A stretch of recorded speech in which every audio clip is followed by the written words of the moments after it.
Hello friends, स्वागत है आपका अपने ही यूट्यूब चैनल गेन एजुकेशन में। तो फ्रेंड्स देखिएगा, आज हम लोग बिहार एसएससी एडिटोरिया का प्रैक्टिस सेट नंबर 8 लगाने वाले हैं। कितना? प्रैक्टिस सेट नंबर 8 वॉल्यूम 1 चल रहा है। 15 प्रैक्टिस सेट इसमें दिया है और इसके साथ साथ ध्यान देंगे 1 से लेकर के हम लोग 7 तक प्रैक्टिस सेट लगा चुके हैं। प्लेलिस्ट इसका भी अलग से बना दिए हैं, जाकर के वहाँ आप लोग फटाफट रिविज़न स्टार्ट कर दें।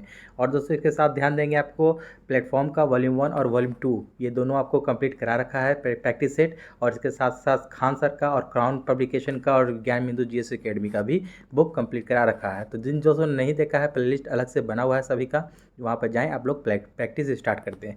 तो इसके साथ साथ ध्यान देंगे। चलिए चलते सीधे प्रश्न की ओर। और प्रश्न की ओर जाने से पहले एक अनुरोध है कि जो भी दोस्त हमारे चैनल पर विजिट करके नए आए हैं, हमारे चैनल को सब्सक्राइब कर लें और अपने दोस्तों में शेयर भी अवश्य कर दें।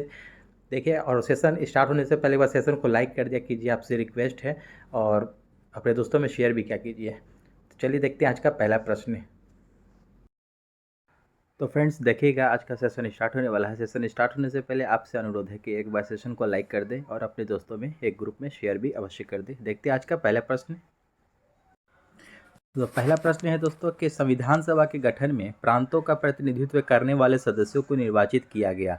यहाँ ध्यान देंगे, संविधान सभा के गठन में प्रांतों में पूछ रहा है कि प्रतिनिधित्व करने वाले सदस्यों को निर्वाचित किया गया। तो आपका राइट आंसर ऑप्शन नंबर यहाँ से सी हो जाएगा दोस्तों। इसका right answer option number C हो जाएगा दोस्तों कि प्रांतों की विधानसभा के द्वारा निर्वाचित है। इसमें देखिएगा, कैबिनेट मिशन 1946 के सुझाव पर संविधान सभा के गठन की प्रक्रिया पूरी की गई। इसमें प्रांतों का प्रतिनिधित्व वहां के विधानसभाओं के द्वारा निर्वाचित सदस्यों ने किया था। इसका right answer option number C हो जाएगा। नेक्स्ट क्वेश्चन देखेंगे, विश्व में सर्वप्रथम लिखित संविधान का प्रारंभ किस देश में हुआ। देखिएगा, लिखित संविधान का प्रारंभ पूछ रहा है कि कौन से देश में हुआ। दो का आपको right answer option number C हो जाएगा। ऑप्शन नंबर माफ कीजिएगा, डी होगा आपको अमेरिका, यहाँ से आपका राइट आंसर हो जाएगा। ठीक है, विश्व का पहला लिखित संविधान अमेरिका का है, जो कि ये आपको कब 1788 ईस्वी में अपनाया गया था। कब? 1788 ईस्वी में। 1789 भी देता है इसका डेट। ठीक है, नेक्स्ट क्वेश्चन देखेंगे, 73वां संविधान संशोधन कब लागू हुआ।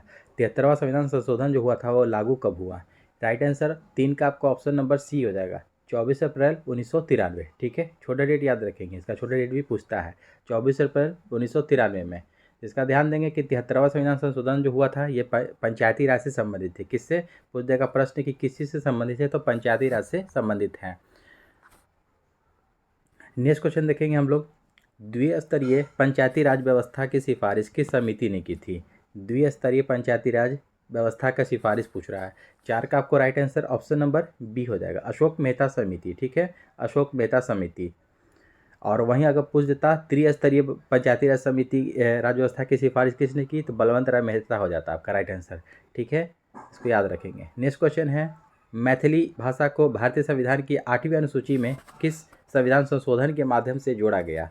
5 का right answer option number B हो जाएगा आपका, 92वां संविधान संशोधन में जोड़ा गया था। 92वां संविधान संशोधन कब हुआ था, ये आपको हुआ था 1993 में। इसमें आपको 92वां संविधान संशोधन जो हुआ था आपको 1993 में। इसमें आपको वर्तमान में इसमें आपको 22 भाषाएँ हैं। इसमें जो जोड़ा गया था इसमें बोडो, डोगरी, मैथिली एवं संथाली भाषा को जोड़ा गया था। तो यहाँ पे ध्यान देंगे दोस्तों, 8वीं अनुसूची, भारतीय संविधान का 8वीं अनुसूची जो है, इस पर आपको 22 भाषाओं का टोटल उल्लेख किया गया है। और इसका ध्यान देंगे, जो 92वां संशोधन जो हुआ है ये आपको 2003 में हुआ है। ठीक है, 2003 में, ये आपका राइट आंसर हो जाएगा। 2003 में इसमें जो है कि 2003 में जो हुआ था 92वां संशोधन, इसमें डोगरी, मैथिली, संथाली एवं बोडो भाषा को जोड़ा गया। अगला प्रश्न है कि राज्य विधान परिषद में कितने सदस्यों का नामांकन राज्यपाल के द्वारा किया गया। राज्य विधान परिषद में पूछ रहा है कि कितने सदस्यों का नामांकन राज्यपाल के द्वारा किया जाता है। 6 का right answer option number B यहाँ से आपका राइट हो जाएगा, ए 1/6 सदस्य। ठीक है, 1/6 यानी कि 1/6 सदस्य जो है राज्यपाल के द्वारा नामांकन किया जाता है। नेक्स्ट क्वेश्चन देखेंगे हम लोग, और ये भी अनुच्छेद भी जान लीजिएगा कि कितने अनुच्छेद के तहत ये किया जाता है। तो अनुच्छेद 171 के अंतर्गत, कितना 171, 171। निम्नलिखित में से कौन सा भारतवर्ष को एक धर्मनिरपेक्ष राज्य के रूप में वर्णित करता है। भारतवर्ष को एक धर्मनिरपेक्ष राज्य के रूप में वर्णित करता है। 7 का right answer option number D हो जाएगा, संविधान की प्रस्तावना।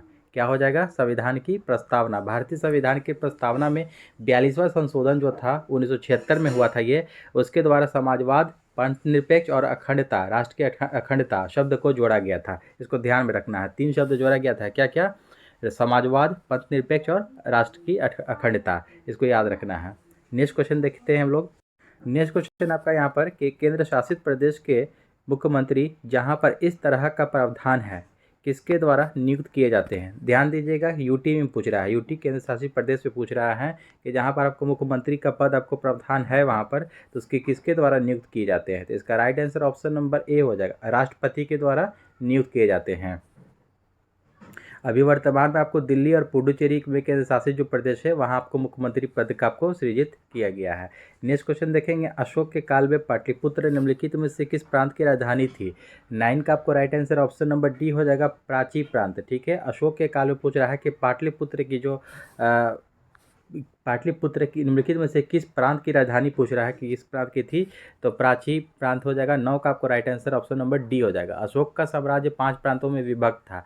ये आपको था उत्तरापथ, अवंती राष्ट्र, कलिंग प्रांत, दक्षिणापथ और प्राची एक था पूर्वी प्रांत, जो कि उसकी राजधानी थी पाटलिपुत्रा। ठीक है, और वहीं अगर पूछ देगा उत्तरापथ की राजधानी क्या थी, तो उत्तरापथ की राजधानी थी तक्षशिला। अवंती राष्ट्र की राजधानी क्या था? अवंती का उज्जैनी था। कलिंग प्रांत का राजधानी था जाकर के आपको तोसली, इसको याद रखेंगे। नेक्स्ट क्वेश्चन देखेंगे, सिंधु सभ्यता के किस स्थल से स्वास्तिक चिन्ह मिला है? ध्यान देंगे, स्वास्तिक चिन्ह आपको सिंधु सभ्यता के कौन से स्थल से प्राप्त हुआ है? 10 का आपको right answer option number B हो जाएगा, हड़प्पा से आपको प्राप्त हुआ है।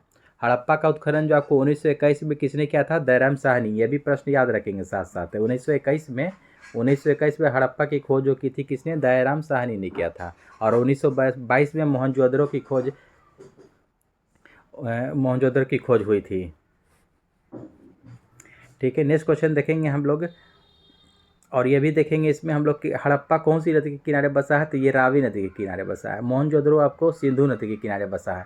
धौलावीरा गुजरात में है, ये पड़ता है, इसको भी ध्यान रखेंगे कि ये पूछता है कि धौलावीरा आपको जो ये सिंधु सभ्यता काल का स्थल है ये कहाँ है, तो गुजरात में। रोपड़ आपको रोपड़ और सतलज नदी के किनारे बसा है, इसको भी ध्यान में रखेंगे। नेक्स्ट क्वेश्चन देखते हैं हम लोग 11 नंबर।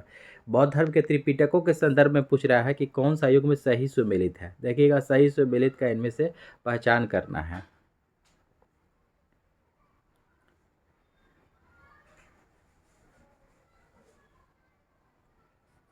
देखेंगे हम लोग यहाँ पर कि विनय पिटक क्या है। देखिएगा, विनय पिटक यानी कि बौद्ध मत की दार्शनिक व्याख्या विनय पिटक है।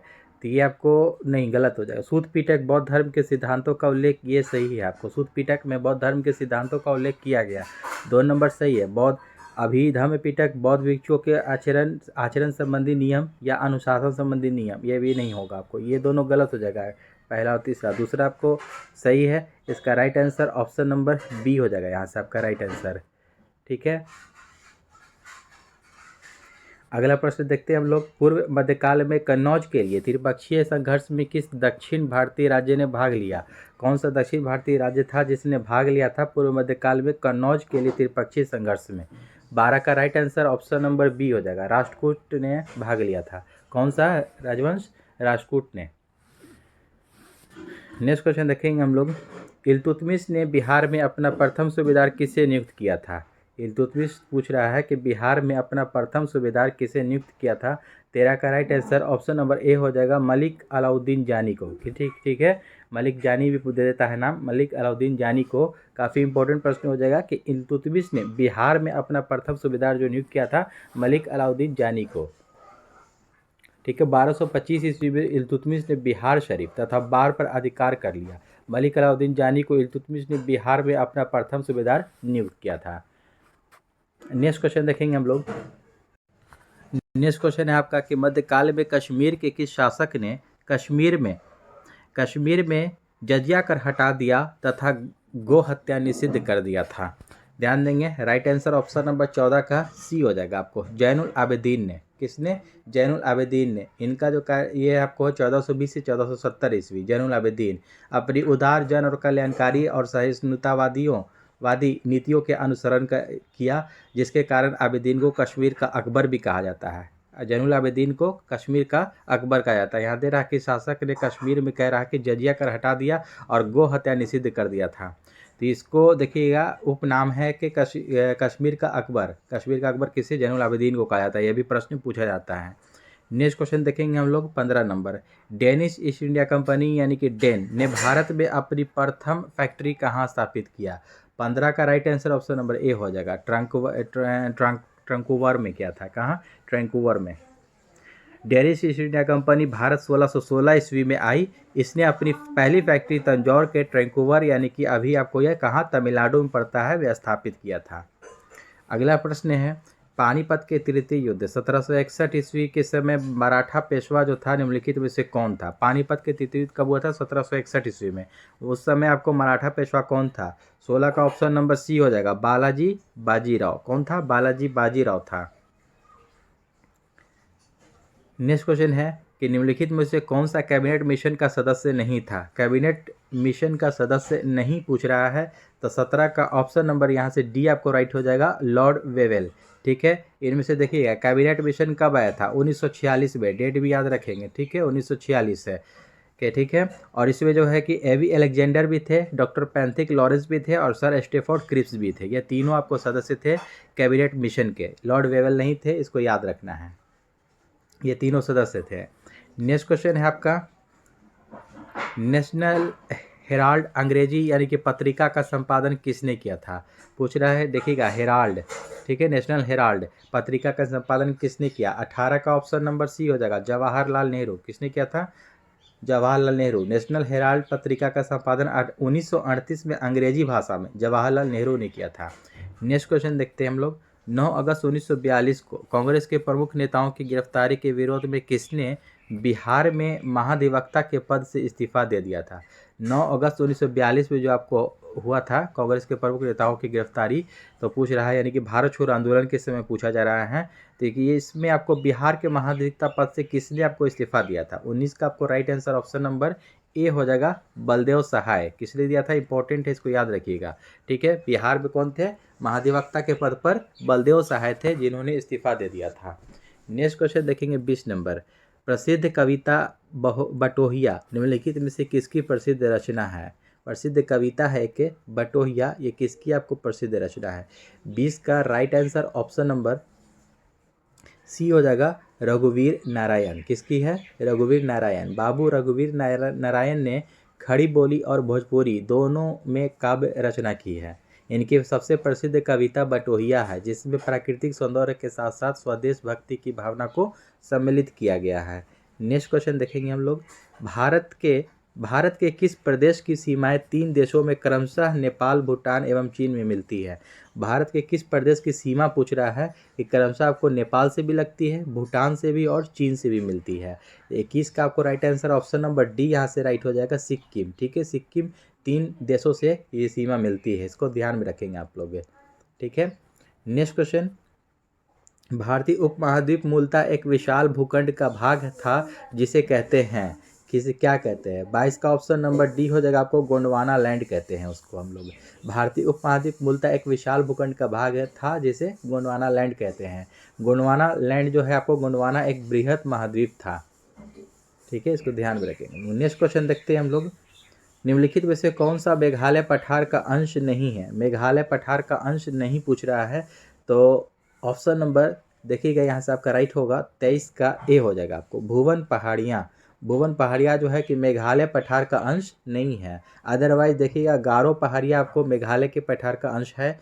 खासी भी हो जाएगा, जैंतिया भी हो जाएगा, नाम से ही पकड़ा जा रहा है। ठीक है, ऑप्शन नंबर ए यहाँ से आपका नहीं है, राइट ए ही हो जाएगा। नेक्स्ट क्वेश्चन देखेंगे हम लोग।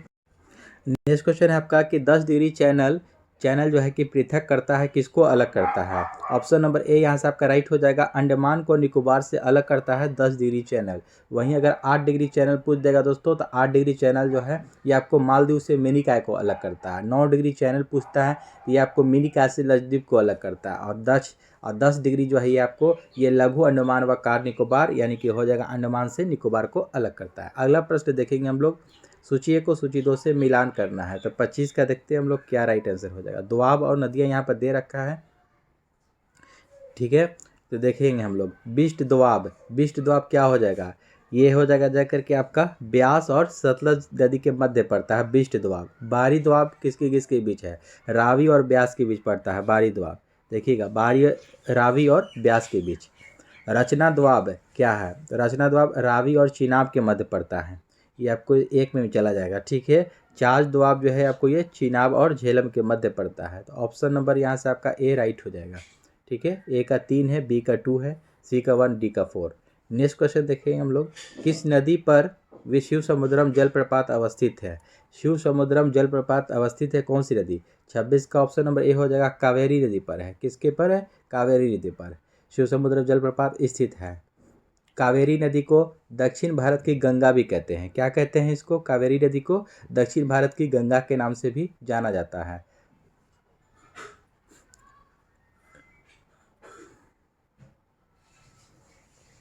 और शिव समुद्रम देखेंगे हम लोग, शिव समुद्रम जलप्रपात जो है कावेरी नदी पर कहाँ पड़ता है? ये कर्नाटक, याद रखिएगा, कर्नाटक के चामराजनगर जिले में एक झरना है ये, इसको भी ध्यान में रखेंगे हम लोग। नेक्स्ट क्वेश्चन देखेंगे हम लोग 27 नंबर, गरजने वाली चालीसा, प्रचंड पचासा, चीखने वाली साठा पवने पृथ्वी के किस गोलार्ध में चलती है?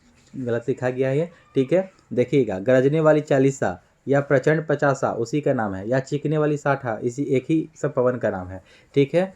पवने पृथ्वी के किस गोलार्ध में चलती है? तो 27 का ऑप्शन नंबर बी हो जाएगा, ये दक्षिणी गोलार्ध में चलती है। पृथ्वी के कहाँ? दक्षिणी गोलार्ध में चलती हैं।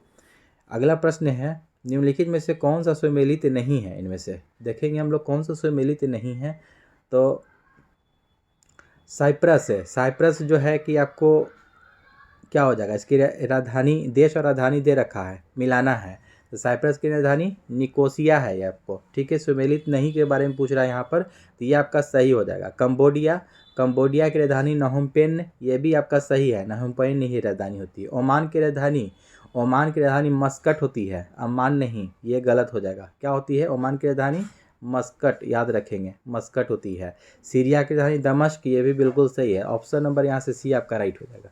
नेक्स्ट क्वेश्चन देखेंगे हम लोग, निम्नलिखित में से किस एक से समावेशित विकास को बढ़ाने की आशा नहीं की जाती है?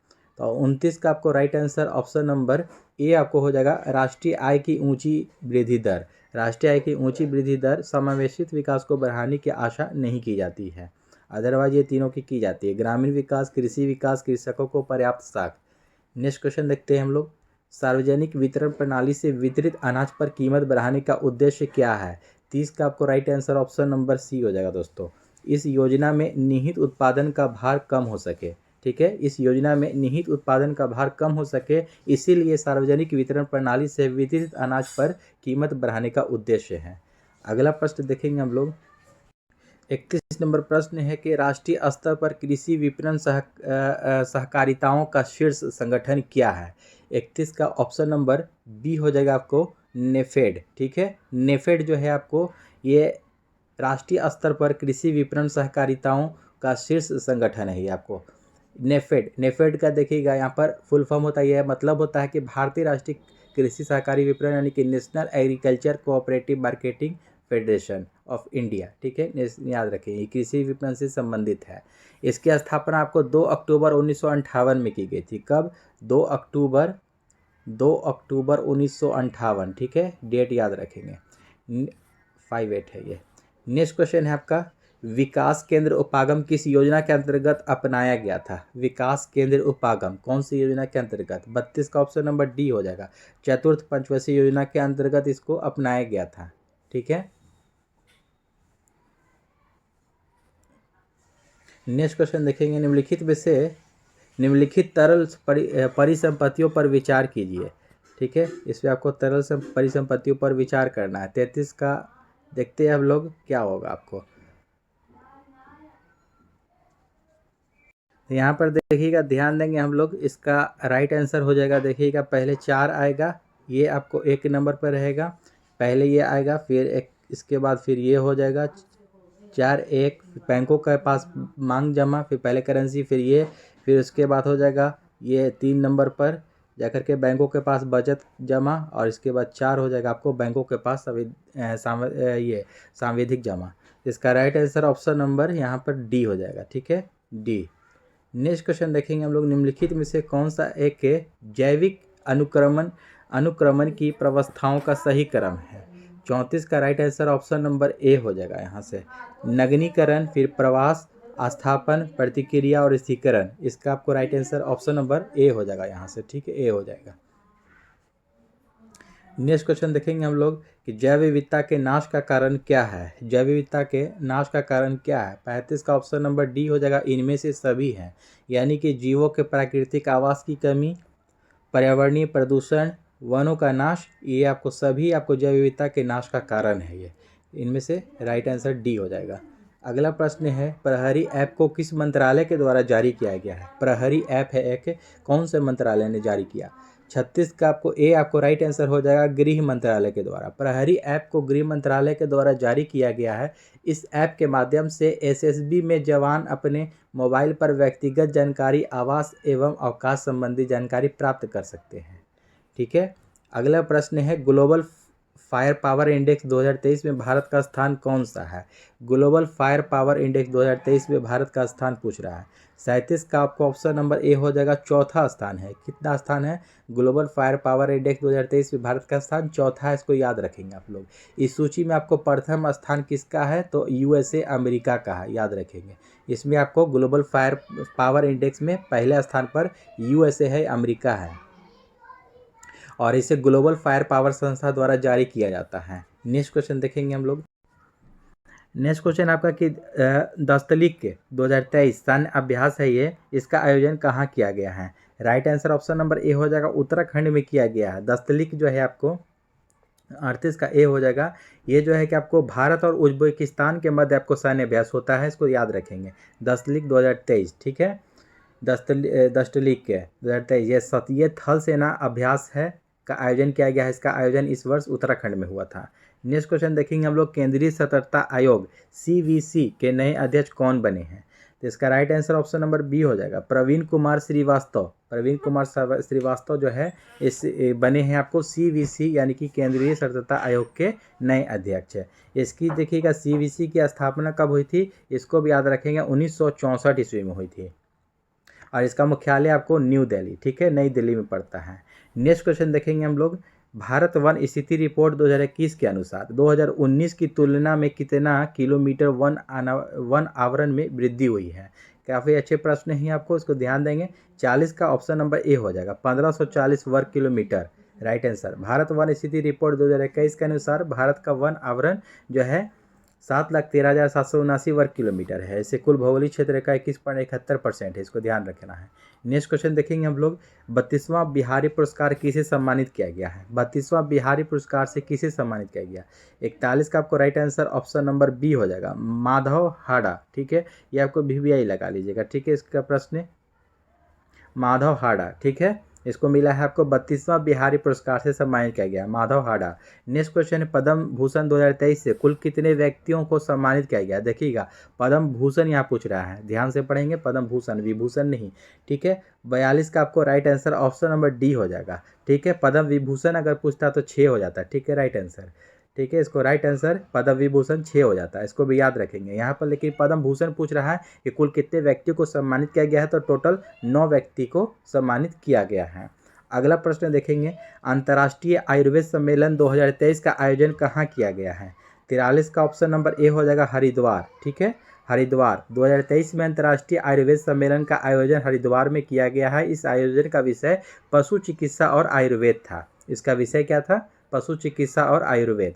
अगला प्रश्न है, प्रथम महिला प्रीमियर लीग WPL जिसको कहा जाता है 2023 में ऑरेंज कैप का खिताब किसने जीता है।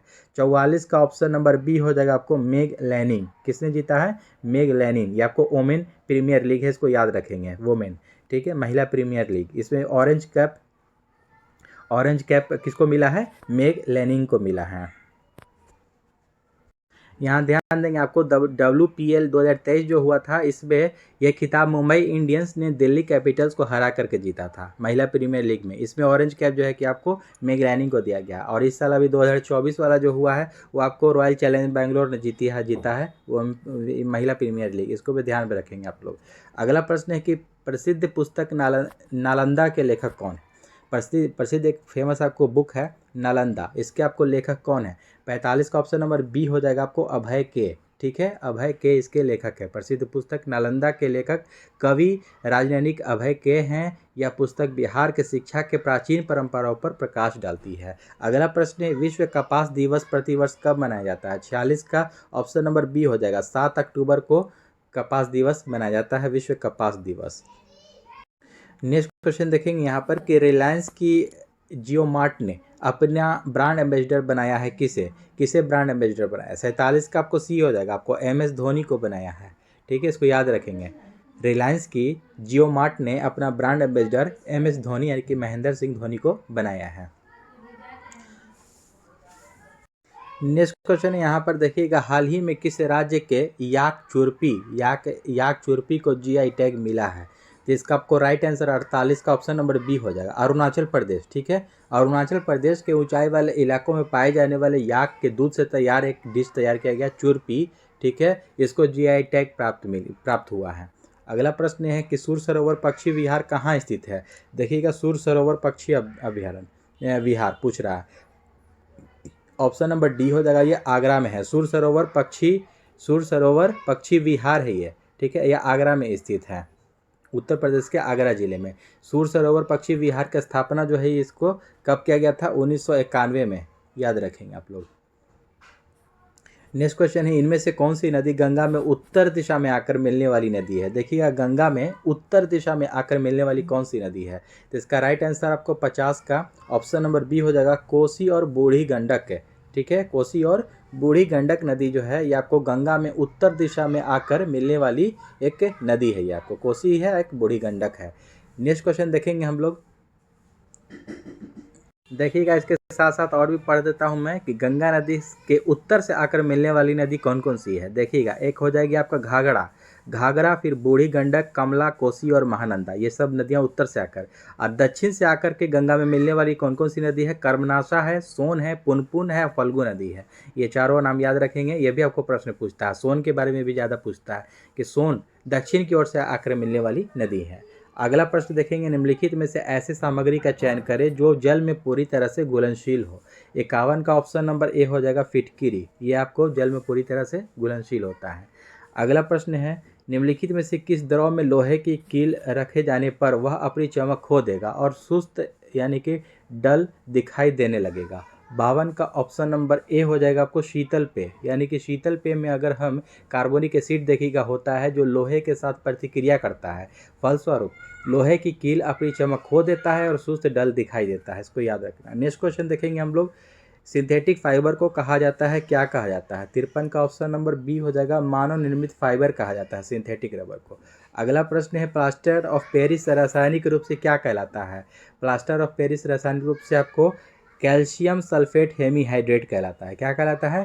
कैल्शियम सल्फेट हेमीहाइड्रेट है, यानी कि calcium sulphate plaster of Paris है। देखिएगा, इसके ध्यान देंगे। इसका सूत्र यदि पूछता है आप लोगों से तो इसका रासायनिक सूत्र भी याद रखेंगे, CaSO4 × 12H2O। ठीक है, CaSO4 × 12H2O होता है। ठीक है, इसको याद रखेंगे। नेक्स्ट क्वेश्चन है, रासायनिक परिवर्तन का एक उदाहरण है, इनमें से कौन सा रासायनिक परिवर्तन का उदाहरण पूछ रहा है? बादलों का बनना, पानी में सोडियम गिराना, नमक को पानी में घोलना या बिजली के प्रकाश की चमक। देखिएगा, आपको 55 का ऑप्शन नंबर बी यहाँ से राइट हो जाएगा कि पानी में सोडियम गिराना। ठीक है, ये जो है कि रासायनिक परिवर्तन का एक उदाहरण है। नेक्स्ट क्वेश्चन है आपका कि मिश्र धातु में किस पदार्थ के संयोग से निष्कलंक इस्पात यानी कि स्टेनलेस स्टील अचुंबकीय हो जाते हैं? 56 का ऑप्शन नंबर बी हो जाएगा, निकेल। ठीक है, मिश्र धातु में निकेल के संयोग से कह रहा है कि निष्कलन इस्पात यानी कि स्टेनलेस स्टील अचुंबकीय हो जाते हैं। नेक्स्ट क्वेश्चन देखेंगे, 57 नंबर प्रश्न है कि मिट्टी के तेल में किस धातु का भंडारण होता है? तो ऑप्शन नंबर ए यहाँ से आपका राइट हो जाएगा, सोडियम। सोडियम को है कि मिट्टी के तेल में रखा जाता है क्योंकि ये पानी के साथ बहुत तेज़ी से आपको विस्फोट करता है, यानी कि रिएक्शन करता है, इसलिए पानी के संपर्क में ये नहीं आना चाहिए, इसलिए इसको मिट्टी के तेल में ही रखा जाता है। नेक्स्ट क्वेश्चन है आपको 58 नंबर यहाँ से कि निम्नलिखित में से किसमें प्रोटॉनों की संख्या समान होती है? प्रोटॉनों की संख्या किसमें समान होगी? 58 का ऑप्शन नंबर बी, आइसोटोप। ठीक है, आइसोटोप में प्रोटॉनों की संख्या समान होती है। अगला प्रश्न है, निम्नलिखित परमाणु मॉडलों में उनके कालानुक्रमिक क्रम में व्यवस्थित करना है। यहाँ पर ध्यान देंगे 59 का देखेंगे हम लोग क्या हो जाएगा। पहले देखिएगा क्या हो जाएगा, देखिए रदरफोर्ड परमाणु मॉडल, थॉमसन परमाणु मॉडल और बोर परमाणु मॉडल, इनमें से कौन पहले आएगा।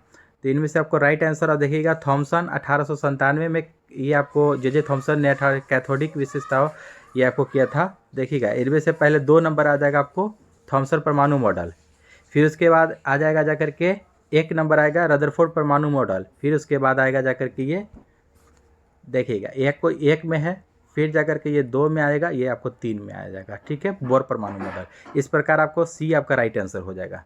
नेक्स्ट क्वेश्चन है कि कोशिकाओं में गैसीय विनिमय किसके द्वारा होता है। कोशिकाओं में गैसीय विनिमय 60 का ऑप्शन नंबर बी हो जाएगा, विसरण के द्वारा होता है, यानी कि डिफ्यूज़न के द्वारा। ठीक है, विसरण एक ऐसी प्रक्रिया है जिसमें अणु उच्च सांद्रता से निम्न सांद्रता वाले क्षेत्र की ओर गति करते हैं।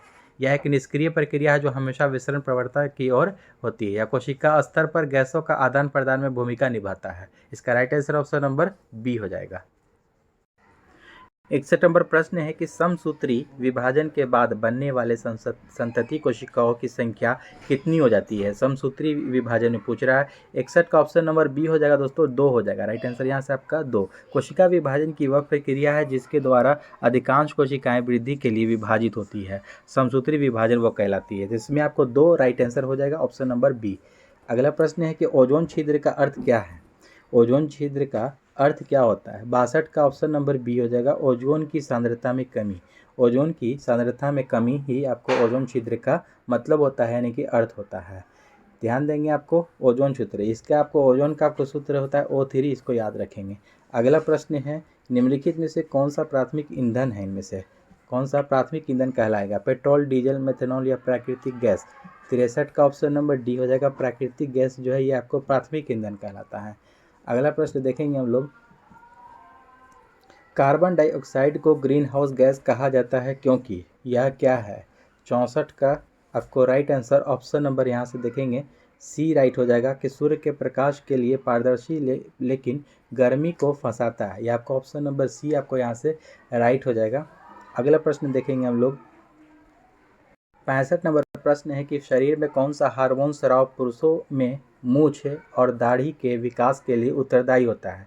कौन सा हार्मोन है जो कि पुरुषों में जो कि मूछ और दाढ़ी जो निकलता है उसके लिए उत्तरदायी होता है, यानी कि जिम्मेदार होता है। 65 का ऑप्शन नंबर देखिएगा डी हो जाएगा, टेस्टोस्टेरोन। ठीक है, टेस्टोस्टेरोन जो है ये आपको उत्तरदायी होता है। प्राथमिक ये आपको प्राथमिक पुरुषों का सेक्स हार्मोन और एक एनाबॉलिक स्टेरॉइड है जो पुरुषों को यौवन के दौरान मूछ एवं दाढ़ी के विकास में भूमिका निभाता है। वहीं देखिएगा एस्ट्रोजन और प्रोजेस्टेरोन ये आपको महिला में आपको ये उत्पन्न होने वाला आपको हार्मोन है, इसको ध्यान रखेंगे। इंसुलिन क्या है, इंसुलिन की कमी से आपको मधुमेह रोग हो जाता है। ये आपको इंसुलिन कहाँ से निकलता है, अग्न्याशय के बीटा सेल से निकलता है, अग्न्याशय के बीटा सेल से। अगला प्रश्न देखेंगे हम लोग, निम्नलिखित में से कौन सा जीव विखंडन विधि द्वारा प्रजनन करता है।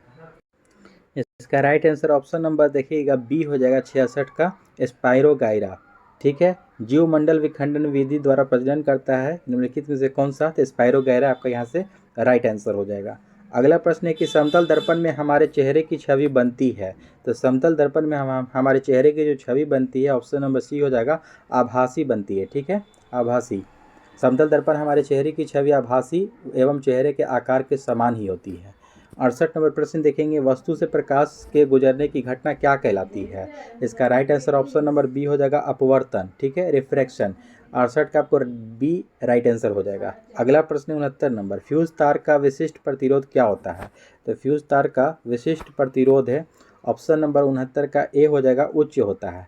इसका आपको रेजिस्टेंस पूछ रहा है फ्यूज तार का, इसका ये होता है। गलनांक पूछ देगा वहीं तो क्या होता है, गलनांक निम्न मारिएगा, कम मारिएगा। ठीक है, नेक्स्ट क्वेश्चन है 70 नंबर की त्वरण एक्सीलरेशन की इकाई क्या है। ऐसा इकाई पूछ रहा है त्वरण का। 70 का right answer option number C हो जाएगा, मीटर पर सेकेंड स्क्वायर होता है, इसको याद रखेंगे आप लोग। अगला प्रश्न देखेंगे हम लोग,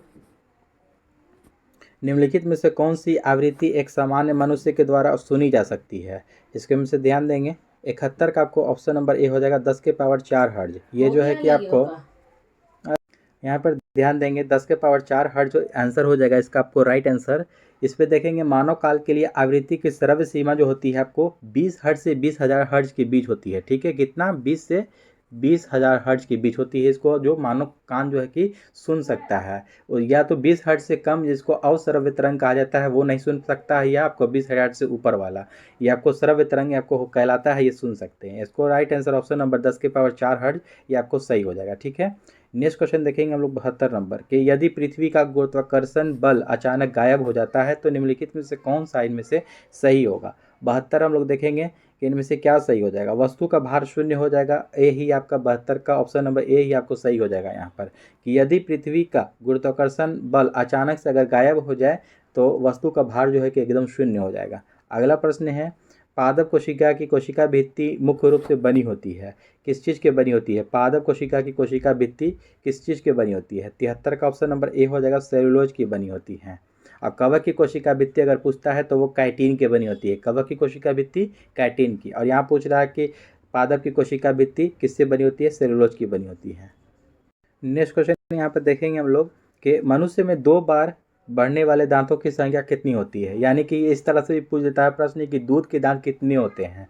तो ऑप्शन नंबर यहाँ से आपको डी सही हो जाएगा, 20 दांत। 20 दांत जो है कि मनुष्य के अन्य स्तनधारियों की तरह आपको जो होता है ये आपको डिफोडोंट है। ठीक है, ये फलता इनमें दांतों के 2 सेट विकसित होते हैं। प्राथमिक दांतों में ऊपरी जबड़े में 10 और निचले जबड़े में 10 दांत होते हैं। कुल 20 दांतों के विकास 2 बार होता है। कितनी बार होता है, 2 बार होता है 20 दांत का, इसको याद रखना है आप लोग को। नेक्स्ट क्वेश्चन है 75 नंबर और अंतिम प्रश्न है इस सेट का, कि भोजन का रासायनिक पाचन शुरू होता है कहाँ से। 75 का ऑप्शन नंबर ए सही हो जाएगा, मुंह से। ठीक है, मुंह में जो लार होता है उससे ही आपको शुरू हो जाता है पाचन, और अंतिम रूप से कहाँ जा करके, अंतिम रूप से छोटी आंत में जा करके खाना पचता है, इसको ध्यान में रखेंगे। और मुंह से शुरू हो जाता है पाचन, मुंह से ही। तो दोस्तों आई होप कि आज का भी ये सेशन अच्छा लगा हो तो हमारे चैनल को सब्सक्राइब करें और अपने दोस्तों में शेयर अवश्य करें। तो चलिए मिलते हैं नेक्स्ट सेट में। जय हिंद।